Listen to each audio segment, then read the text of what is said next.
시청자 여러분 안녕하십니까. 지금 김정은이 이란 사태를 지켜보면서 자기는 상남자니까 자기 아버지는 이라크 전쟁이 터질 때 지하벙커 들어가가지고 한 보름 동안 못 나왔습니다. 무서워가지고. 자기는 그렇지 않다. 그러면서 이제 상원 시멘트 공장도 가고 뭐 어디도 가고 지금 다니고 있는데 이미 뭐 트럼프가 이란 쪽에 관심이 있으니까 지금 당장은 김정은 머리 위에 폭탄이 날아오지 않기 때문에 뭐 그렇게 생각할 수 있겠죠. 하지만 지금 김정은은 속으로 정말 사시나무 떨듯 부들부들 떨면서 자기 머리 위에 어느 순간에 참수 드론이 날아와서 자기를 아작내지 않을까 하는 두려움에 떨고 있겠죠. 최근 평양에서 들어오는 소식에 따르면 김정은이 이란 전쟁의 교훈이라고 하는 내부 중앙당 간부들, 최고위직 간부들만 보는 이런 이제 그 참고서 그리고 이제 이런 강연 자료에 이란 전쟁의 교훈과 여기에 대비하는 어떤 그 대비책에 대한 그런 내용으로 이제 이걸 이제 설명을 했다고 합니다. 그 내용을 들어보게 되면 아주 가관인데 첫 번째 뭐냐? 핵이 없으니까 당했다. 이란이 핵만 있었으면 미국이 저렇게 함부로 이란을 갈기갈기 찢지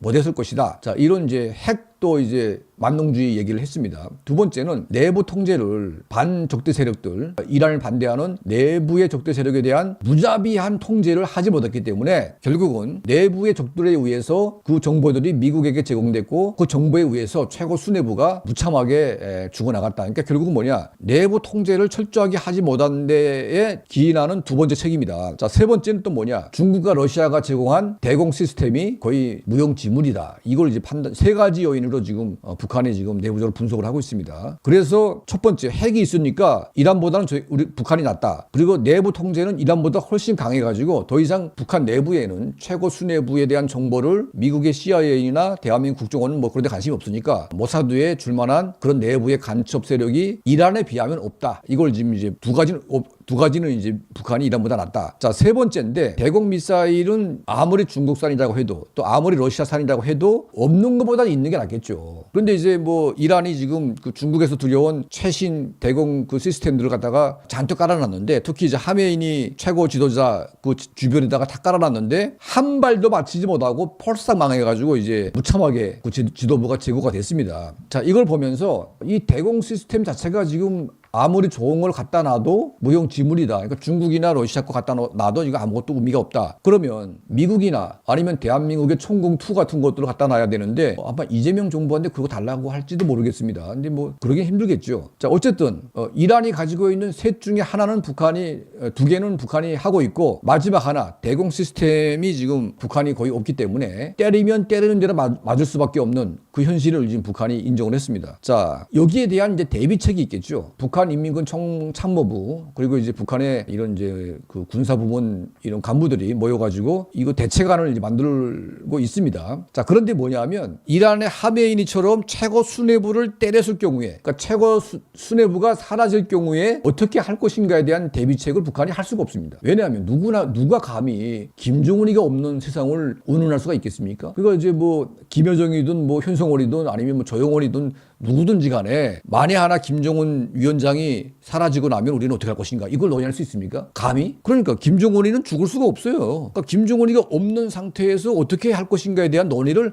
북한은 할 수가 없습니다. 이거는 김정은 본인이 해야 되는 건데 김정은 본인도 내가 살아있어야 뭐 나머지가 있는 것이지 뭐 나는 죽어도 너 주위에 넌 살아라 뭐 이런 그런 사람일 가능성은 거의 없다고 봅니다. 김정은 자기 목숨이 가장 중요한 것이기 때문에 본인 입으로 내가 죽어도 어떻게 하라 이렇게 할 수가 없고 또 간부들 입으로 김정은이가 죽으면 어떻게 하겠다 이런 말을 할 수가 없기 때문에 김정은이가 즉각적으로 제거됐을 경우에 그 다음 대책은 이제 북한 내부가 대책이 없다. 자, 두 번째는 후계자가 있어야 되는데 후계자는 지금 김주애라고 막 떠들고 있는데 그 김주애가 후계자가 되겠습니까? 그러니까 공식적으로 후계자가 지명되지 않은 상태에서 김정은이가 사라지게 되면 이거는 뭐 어떻게 하겠습니까? 대책이 없습니다. 세 번째, 진짜 수뇌부가 제거됐을 때 과연 북한 내부는 어떻게 할 것이냐에 대한 대비책이 세워져야 되는데 이것 또한 세울 수가 없습니다. 자, 인민군 총참모부는 결론 내렸습니다. 핵무기라는 것은 적들이 어떤 무기를 쏘기 전에 못 쏘게 하기 위한 어떤 그런 레버리지를 가진 이제 그런 무기라고 봅니다. 그런데 핵무기가 있다고 해서 못 못 쏘기도 하겠죠. 하지만 귀신도 모르게 김정은과 그 세력을 강타해가지고 그 하메니가 지금 자다가 그냥 회의하다가 그냥 갑자기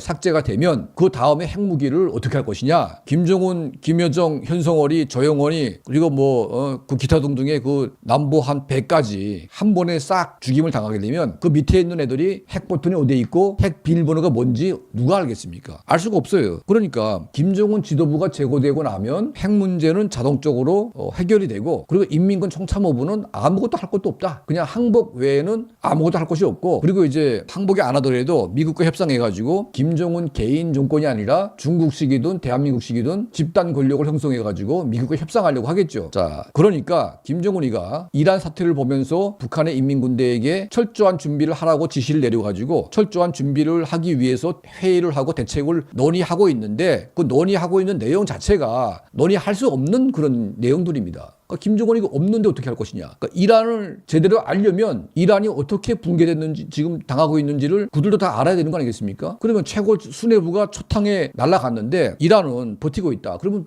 이란은 버티고 있는데 북한은 최고 수뇌부가 제거가 됐을 때 버틸 수가 있겠냐. 이거를 생각을 해야 되는데 그거 할 수가 없습니다. 그러니까 결론적으로 말씀드리면 최고 수뇌부가 날아가면 북한은 없다. 이게 이제 북한의 모든 군대 군인 간부들의 공통된 생각인데 이거를 공식적으로 말을 할 수가 없다. 그러니까 이제 암묵적으로 미국이 자기 식대로 김정은 정권 최고 수뇌부를 제거하게 되면 북한의 인민군대는 항복할 수밖에 없는 그런 현실을 이제 북한의 인민군대가 이란 사태를 보면서 인식을 할 수밖에 없다. 전 그렇게 보고 있습니다. 지금 김정은 정권, 그러니까 베네수엘라 사태든 이란 사태든 그 어떤 사태든 미국이 벌이고 있는 소위 대테러 전쟁 그리고 독재 국가에 대한 공격 이런 것들은 북한이 다 그걸 배우고 준비를 해야 됩니다. 그런데 이번에 이란 사태는 준비할 것도 없고 준비할 수도 없는 그런 문제다 보니까 북한의 김정은 정권이 정말 환장할 노릇이 아닌가. 그래서 지금 트럼프 대통령이 이제 이란하고 협상을 좀 하자고 하면서 한 5일간, 한 열흘간 이제 시간을